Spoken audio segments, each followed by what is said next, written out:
ధనుసు రాశి వారికి ఫలితాలు ఏ విధంగా ఉన్నాయండి? లాభంలో శుక్రుడు, అలాగే దశమస్థ చంద్రయోగము.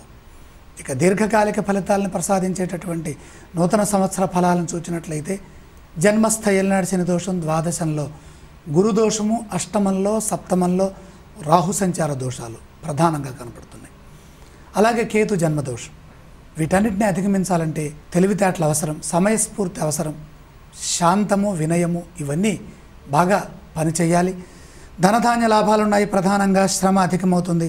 కష్టానికి తగిన ప్రతిఫలం రావడంలో ఇబ్బందులు అడుగడుగున విఘ్నాల రూపాల్లో వెంటాడుతాయి. సామరస్య ధోరణితో విజయం సిద్ధిస్తుంది. ఒక మెట్టు దిగి ఆలోచించడం చాలా మంచిది.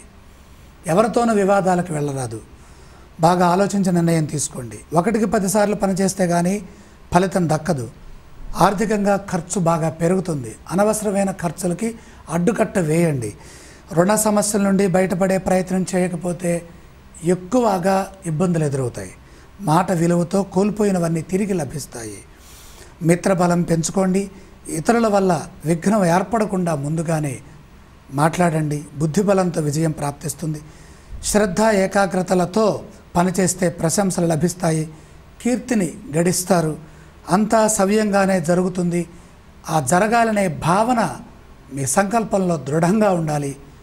ఇంట్లో పెద్దవారి మాట, ముఖ్యుల మాట తీసుకొని వారి మాటపై ముందుకు నడవండి. శుభవార్త శక్తినిస్తుంది. ఆరోగ్యాన్ని కాపాడుకోవాలి. ధనుసు రాశి వారు ఎటువంటి స్తోత్రాన్ని పఠిస్తే మంచిదంటారు? ఆత్మశక్తి కోసమే ఆదిత్య హృదయం చదువుకోవటం ఉత్తమం.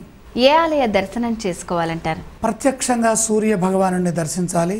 ఏ విధానం చేస్తే శుభ ఫలితాలు పొందుతారంటారు? ముఖ్యంగా ద్వాదశంలో ఉన్నటువంటి గురుదోషం తొలగడానికి శనగలు, జన్మస్థ ఏలినాటి శని దోష ప్రభావం తగ్గటానికి నువ్వులు దానం చేయాలి.